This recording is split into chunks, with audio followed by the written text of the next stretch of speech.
YouTube viewers, don't forget to like, comment, and subscribe. This is a show by the people, for the people, and you, my friends, are my people.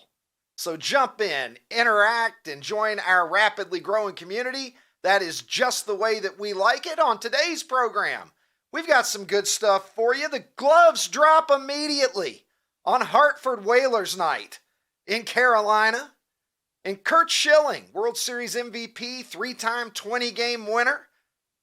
The fantastic Curt Schilling, a guy who should be in the Hall of Fame, joins the program a little bit later on for an interview. But let's begin with Caitlin Clark moving the needle like only Caitlin Clark can.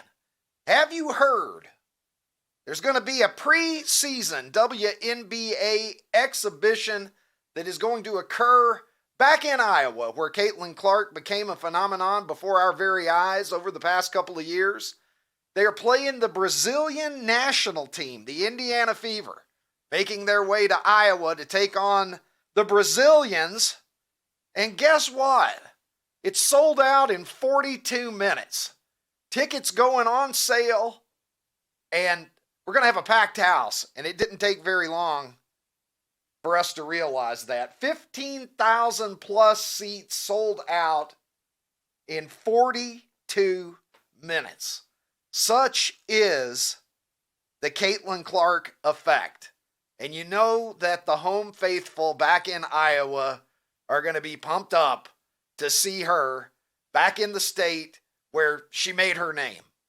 42 minutes. That's like back in the day when Rolling Stones tickets would go on sale.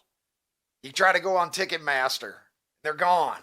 Taylor Swift is Swifty territory when you're selling out in 42 minutes. There are a lot of accommodations that have to be made for Caitlin Clark's superstardom, however, and they're going to be happening in Washington as well. The Washington Mystics are going to be moving both of their home games against the Indiana Fever to a location that will better accommodate the throng of Caitlin Clark fans that'll be coming out. Take a look at this. May 28th and September 7th, those Mystics games will be played in Baltimore, Maryland at CFG Bank Arena. The Mystics owner, wasn't she the one who said that, why can't we have every player in the WNBA on the cover of Time magazine? Why do we only have to recognize one WNBA player as the athlete of the year? Like she wasn't already living in a parallel fucking reality because a WNBA player was the athlete of the year? What odds do you think you could have got on that 5 years ago? That a WNBA player would ever be considered to be Time Magazine or anybody else's athlete of the year. But why can't it be everybody? Well, it can't be everybody, ma'am, because nobody else is forcing you to move your games to Baltimore so that you can fill up a proper-sized arena and make bank. That's why Caitlin Clark moves the needle unlike anybody else, not only in the league today, but in the history of that league. I'm sorry, Cheryl Swoops, and every other salty former WNBA player, or current player, for that matter.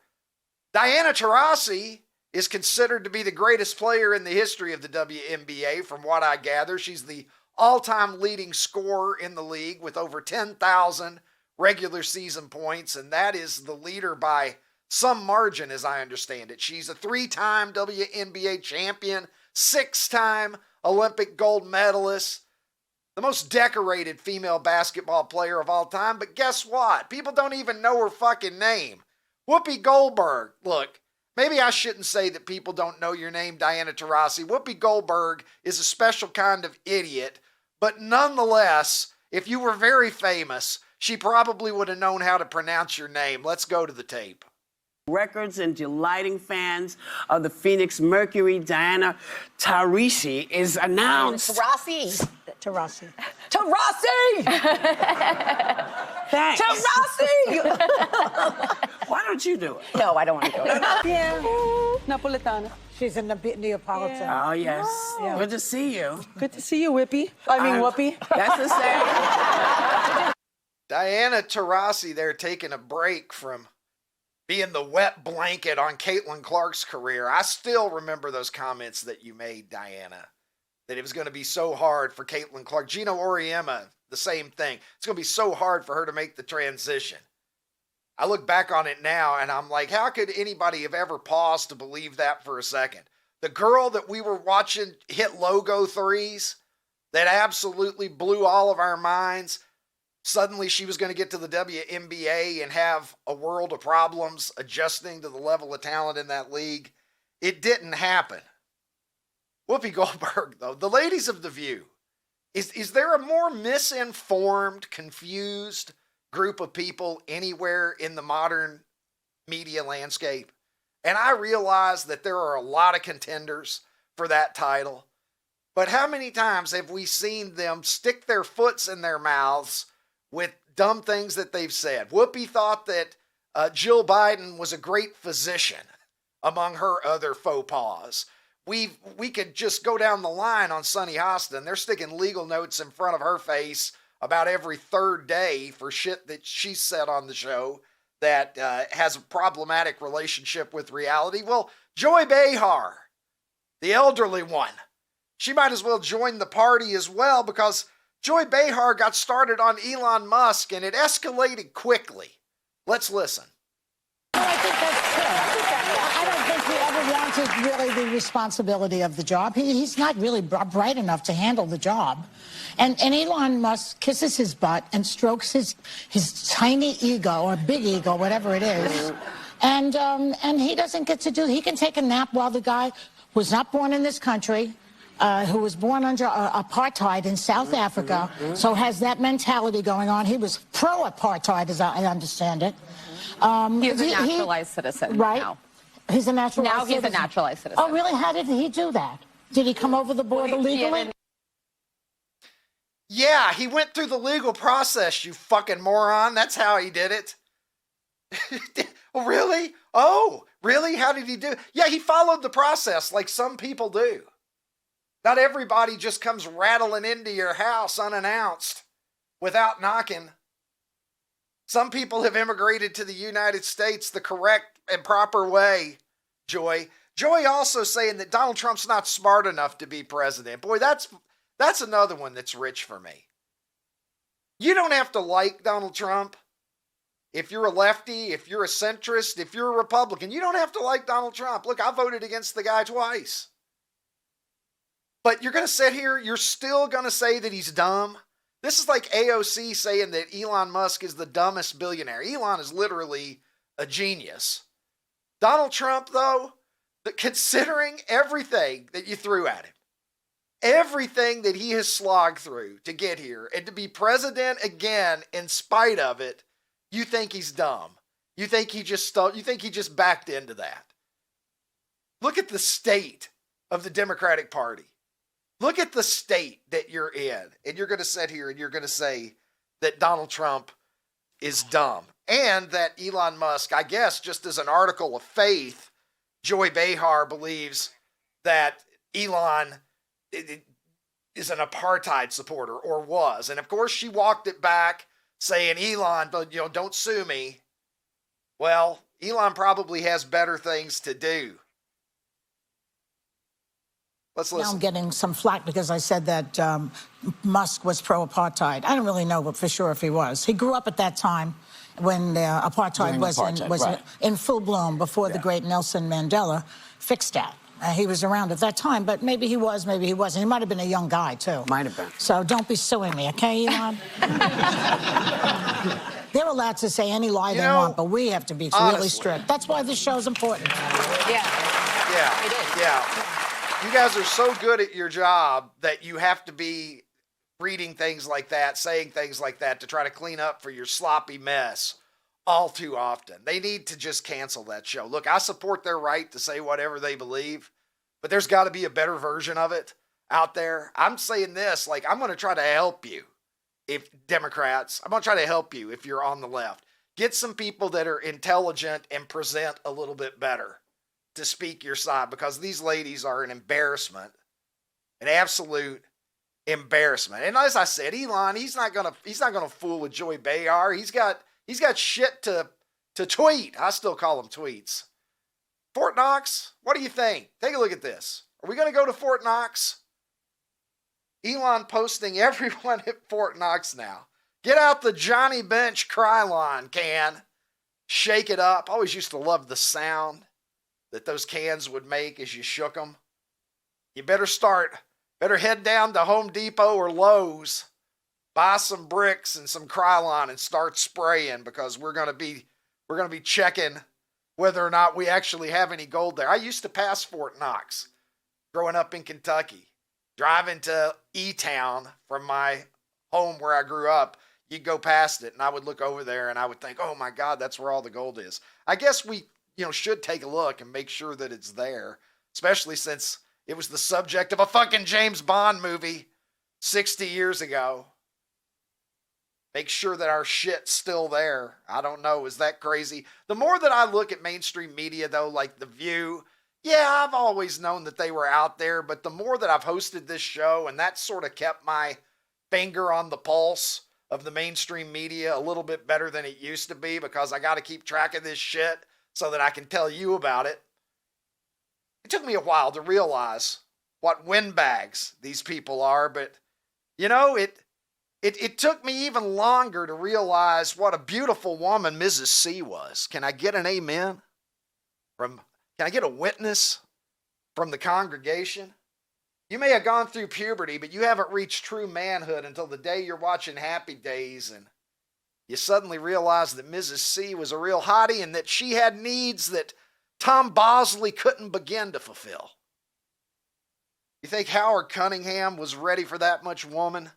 I don't. That's why Arthur Vonzarelli was living over the garage, and let's be honest, he was absolutely having sex with her on the side.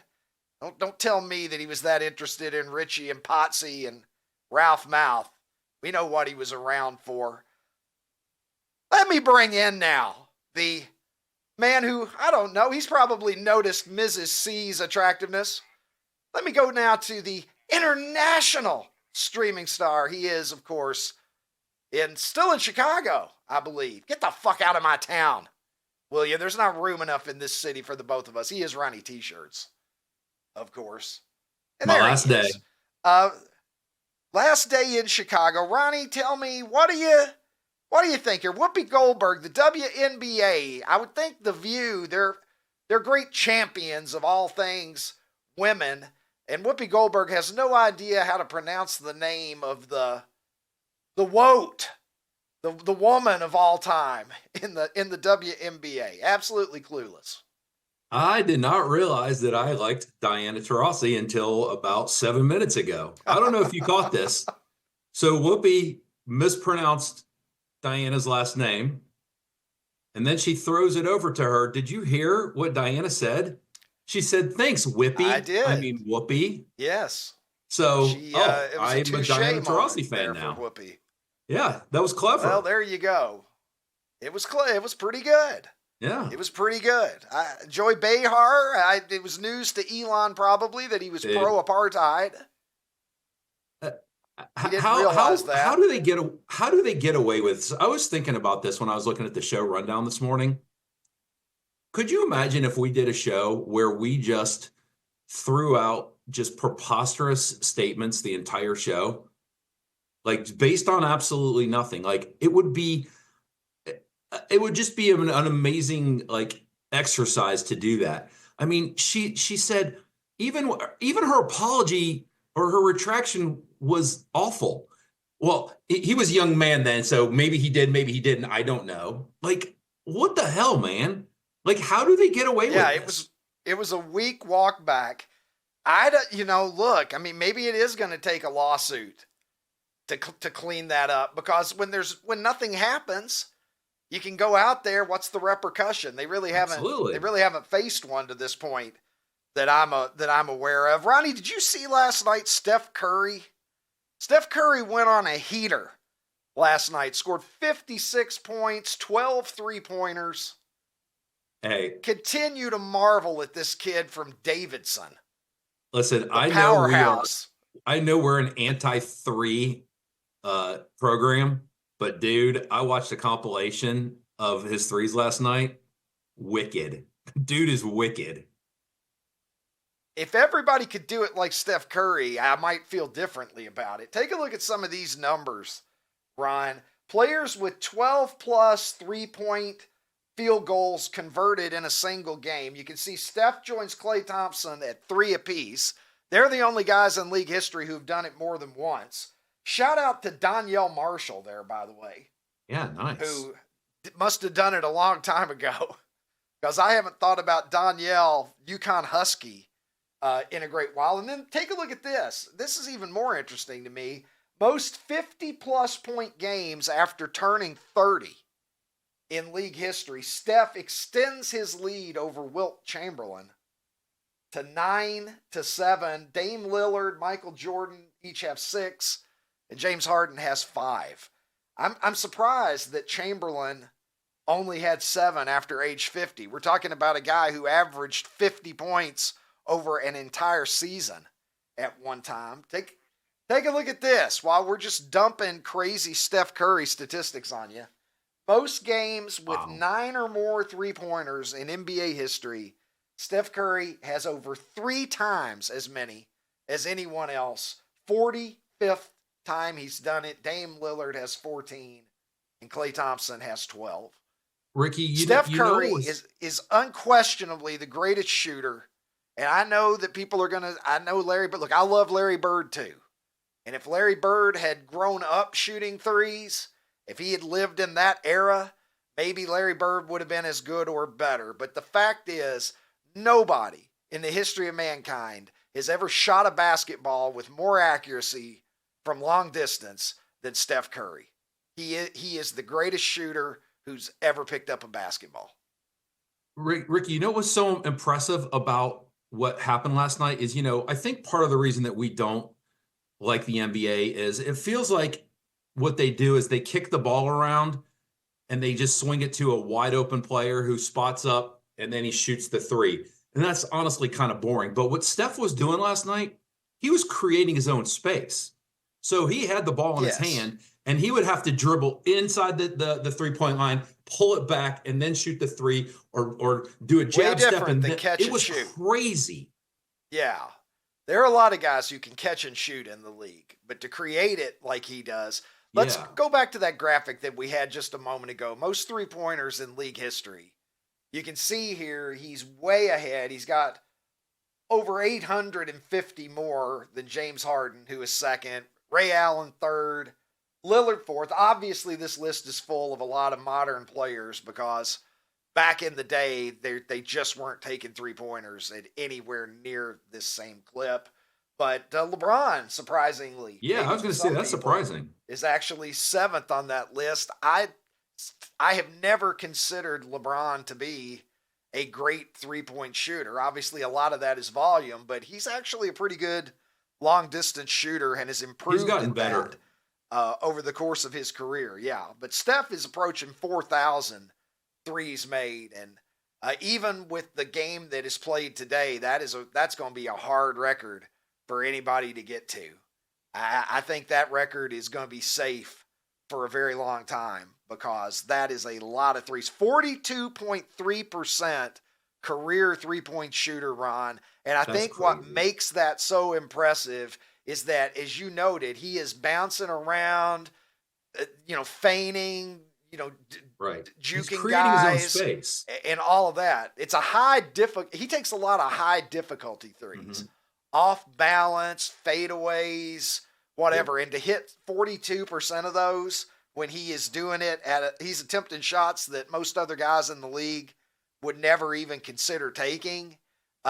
It just absolutely is mind-blowing. Ron, I don't know if you saw last night, the Hartford Whalers returned to the NHL last night. They do it once a year down in Carolina. The Carolina Hurricanes, of course, are the Whalers. Right. The Whalers left Hartford for the Carolinas back in the late 90s. And they've taken over the course of the past, I don't know if it's been the last 4, 5, 6 years, they have started wearing Whalers gear once a night. And they did it last night. And, well, Ron, let's take a look. They were feeling feisty wearing the greatest logo in the history of the NHL because the gloves dropped right at the start of the game. And there you go. And look at that. Look at that. Of course the Whaler won. Look at that. That's right. Somebody got their ass kicked last night by a guy wearing a Hartford Whalers jersey. And don't tell me that that's not a great day in America. Look at the fans are wearing the gear. Look at that. I have that jersey. It's a beauty. Look at this right here. We're wasting no time. I'm wearing a Whalers jersey, motherfucker. Let's go. Let's do this. Let's do this right now. You want a piece of the whale? You want a taste of the whale, baby? There it is. Wearing Peter Goods. Beautiful creation. The late, great Peter Goods. Super Sky Point to that man. He came on my old podcast, Ron. I have the signed lithograph of the Whalers logo in my living room. Hand signed, numbered to 30 from the man who created it. It's always a good night when you see the Hartford Whalers around. And if it could get any better, this is how. Take a look at this, Ron. I know that you love movie popcorn. Ball game popcorn isn't quite as decadent as movie popcorn, but have a look at this. It's a Zamboni. How would you like to eat your popcorn out of a Hartford Whalers Zamboni, Ron? I was going to say, how long is it going to take for you to get one of those? Look at that. At the Zamboni popcorn bucket, and I'm not going to lie, I went on eBay this morning while I was prepping the show, and I checked to see if any were available. And I didn't see any. But I'm going to have to check back. Somebody with the presence of mind in Carolina should have grabbed a handful of those and put them on eBay so that needy motherfuckers like me would have an opportunity to get their Hartford Whalers popcorn Zamboni. Anybody has one, if there's anybody in the Carolina area, reach out to me. I'm probably in for up to at least $20 to get one of those bad boys. I'd even go 25. I'm just saying. If anybody has one to move, let me know. How about this idea, Ron? Being suggested next year, let's have the Hartford Whalers game in Hartford. I think the ship has sailed. I'm sorry to say, Mark. I believe the ship has sailed. I don't think that we're going to be dropping the puck in Hartford anytime soon. But speaking of drop gloves, how about Vice President J.D. Vance doubling down on his words about free speech and what needs to happen in Europe before Europe goes down the authoritarian path of limiting what their citizenry can say? Donald Trump giving him an opportunity to say it right to the face of the Prime Minister of the UK. Let's take a look right now. J.D. Vance. Look, I said what I said, which is that we do have, of course, a special relationship with our friends in the UK and also with some of our European allies. But we also know that there have been infringements on free speech that actually affect not just the British. Of course, what the British do in their own country is up to them, but also affect American technology companies and, by extension, American citizens. So that is something that we'll talk about today at lunch. Thank you. That lunch won't be awkward. Talking to, I believe, Keir Starmer there, the Prime Minister. We'll have a nice lunch later, and I'll talk about how y'all are fucking up basic liberties and freedom for your people in between bites. Then we can talk some sports or whatever else, but we'll probably start with how free speech is completely eroding on your watch. That might be one of the things that we'll talk about at lunch. Look, I appreciate the fact that J.D. Vance is so forthcoming on this issue. The thing that continues to be upsetting to me is we still have this big chunk of Americans who would like to see speech limited, not only in other places in the world, but they want to see it limited right here. That 60 Minutes piece where they sat down with the German prosecutors and made nice with them while they were talking about how, you can't offend anyone Well, we'll take your phone. And the lady's just like, tell me, how do people feel when you take their phone from them? I never thought that I never thought that the real threat to America would come from within this country. I never felt that would be the case. And now here we are.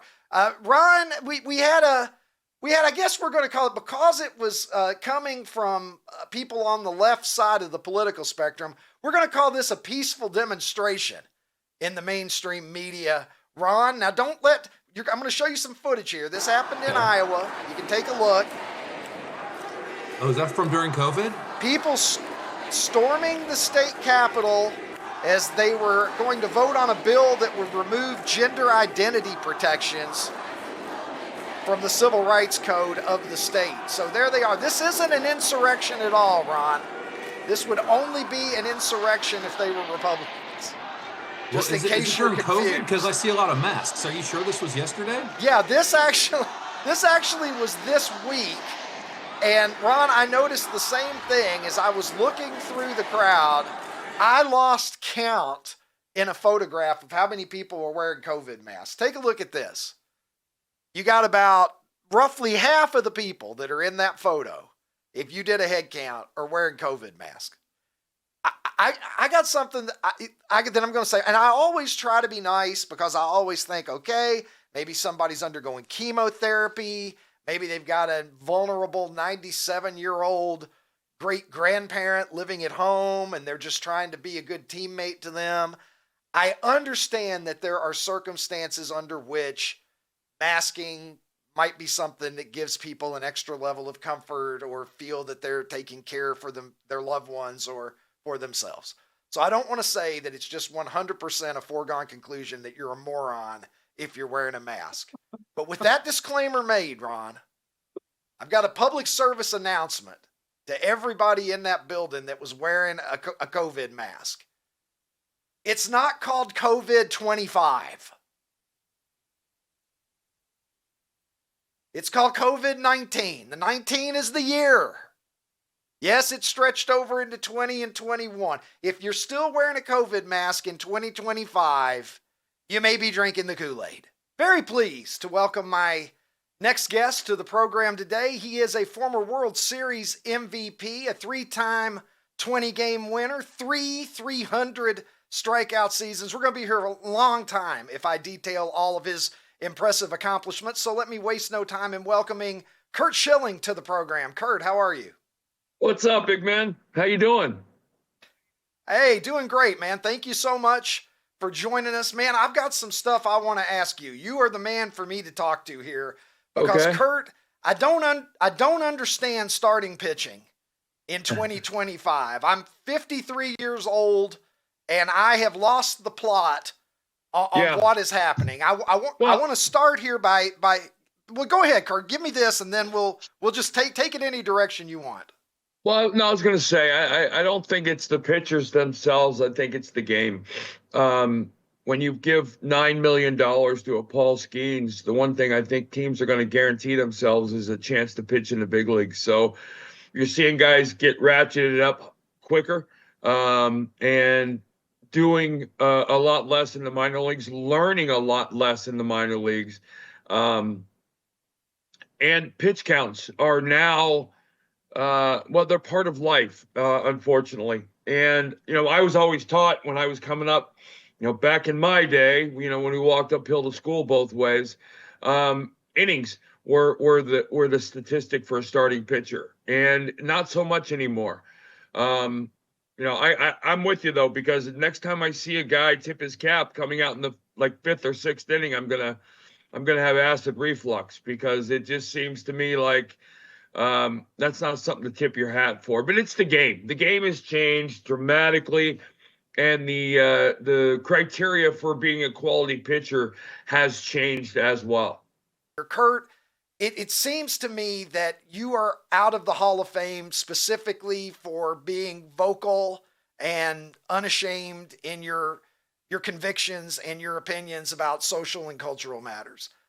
Because you clearly are above the line. How do you live with knowing that you deserve it It hasn't happened yet. And what are your thoughts about what might unfold in the future to correct this? So, first of all, I live easily and sleep well. Baseball owes me nothing, Ricky, nothing. I mean, I get the things that baseball gave myself and my family over 22 years. I'll forever be indebted to it for and thankful for. I got to tell you, honestly, in my Hall of Fame, I'm not in. But I appreciate the accolades and the respect, and certainly I never looked at myself as a Hall of Fame player because I played with Hall of Fame. I played with Scott Rowland. I played with Dale Murphy, who should be in the Hall of Fame. You know, I played with Jeff Bagwell, and I played with guys that were Hall of Fame player, Randy Johnson, Pedro Martinez, Manny Ramirez, who should be in the Hall of Fame, David Ortiz. When I never looked at myself as a Hall of Famer. I never ever thought that. I don't know that I ever thought about it for more than 30 seconds. And then I got to a place, you know, one of the things, and I hate to talk about it like this, but I'm very proud of it, and it speaks to my father and my family and my upbringing. Jamie Moyer and I were the only guys to ever sweep the and I'll use air quotes, the character awards for non-baseball stuff, Branch Rickey, Lou Gehrig, and things like that. And when people ask me my proudest accomplishment, you mentioned it. Winning the Roberto Clemente Award is the proudest accomplishment of my Major League Baseball career. Because of what Roberto Clemente meant, who he was, and what he meant to my father. And in 1992, I remember my wife and I were talking, and she asked me about what I wanted out of the game. And I said, well, I want two things. I want to win the Roberto Clemente Award. And when I retire, I want the men that suited up with me, if they had one game and their families' lives depended on it, I'd want them to want me to have the ball. And those were the things I worked towards. And here's the thing. I'm not going to be different to anyone except you and other people tomorrow if I'm on a plaque in Cooperstown. And the reason I'm not on a plaque in Cooperstown, according to them, is a character issue, which I know who I am. I know what I am. I know what I've always been. The things that came out about me and things that were said about me after my career weren't true. But and you're in a great place to see it. You know, I tell people, I honestly think I was the first person ever canceled. I started the cancel culture when I was fired over things that were historically, factually true, by the way. And my debate about men should have man stuff if you want to use the men's room. I don't know where that became controversial, but it did. But the bigger piece of this is, Ricky, the men and women that judge me, I know them. I saw those men and women on the road, and I saw the depravity and the moral decay in some of them that they were claiming I possessed, and they were going to judge my character, and they used character clause as a reason not to. And my argument is, if that was true, Jim Thome would have been 100%. Sean Casey would be in the Hall of Fame. Billy Miller would be in the Hall of Fame. If character mattered as much as they want to claim it did, the Hall of Fame would look very, very different than it does today. So I don't lose sleep. I live fine. They can't take my trophies. They can't take my memories. They can't take the respect that I earned from my teammates and opponents competing in October. And I guess the most important thing is, and I think probably, unfortunately, Rick Clemens and A-Rod and guys have found this out, they can't take my legacy. And you can't buy that. You can't pay for that. You can't un-Google that. My legacy is that I was pretty good in October, and I was decent the rest of the time. I was a good teammate. I had one bad teammate in 22 years. And you know, so I don't, you know, and by the way, since I left the game, I haven't seen a rash of my former teammates decrying the fact that I was racist and homophobic or any of the things that people accused me of. So, well, as we're starting to see this cultural shift that's kind of going on in the country right now, it seems that, you know, public opinion is coalescing around some of these things that you've been vilified for in the past. So maybe the culture shift will the culture shift, Ricky, is changing. Reevaluating you. The culture shift is changing, but you and I aren't changing at all. We're the same people we were 5 years ago, 7 years ago. That's why we're not bitter, miserable, and unhappy. The culture is changing because this stupidity has gotten kicked out. And the illogical approach to life is like, wait, people are now saying, yeah, that really is stupid. They knew it before. They just didn't have the guts to admit it, or were too scared because they were going to lose their jobs. You and I aren't any different. We're still say the things we think, but at the core of who we are, we know we're good people. I'm not going to say things to make people feel bad. I don't like to bully people. I hate bullies. That's not changing, and that won't ever change. My problem has always been, if you ask me a question, I'm going to give you my honest answer. Doesn't make me right, just makes me me.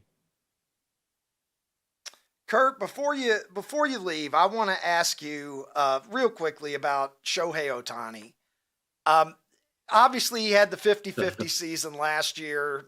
Didn't pitch. He took a year off from pitching, and we saw what he could do when he was focused on hitting all the time. It occurred to me, I was like, well, Jesus, maybe the pitching really has hurt his hitting a little bit if he's going to go 54-59 when he doesn't have to worry about anything else. How incredible is he to you as a guy who obviously is one of the finest pitchers of your own or any other generation, to see a guy who's a 15-game winner, a guy who had over 200 strikeouts a few years ago, a top 5 Cy Young finisher, and then also that kind of hitter? I could never have conceived of it when I was a kid, Curt.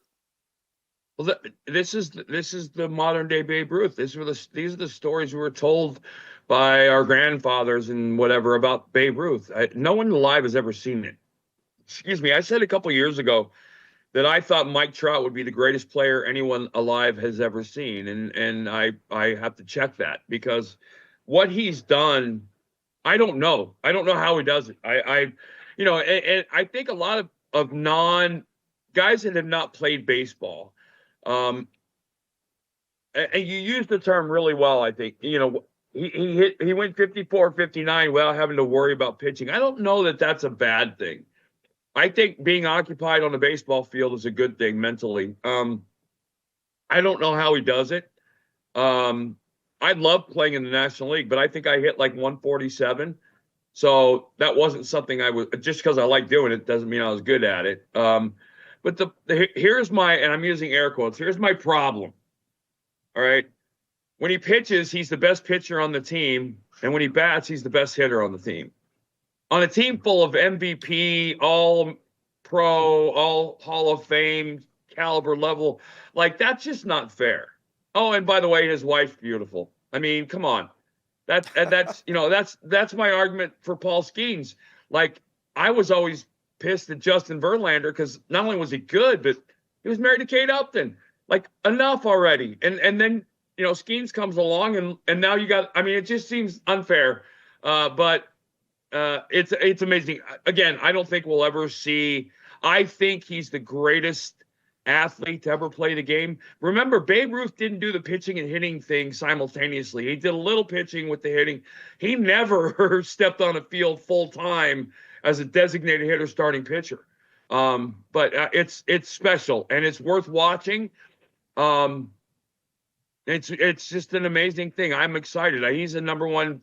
I mean, I'm pretty sure, I'm guessing in the background you play fantasy sports to some degree. There's nobody on the planet more of a number one lock than he is going into the season, unless you don't think he's going to stay healthy. Hey, OutKick fans on YouTube, if you enjoyed this episode, hit the subscribe button and make your way over to OutKick.com where you can watch the full episode.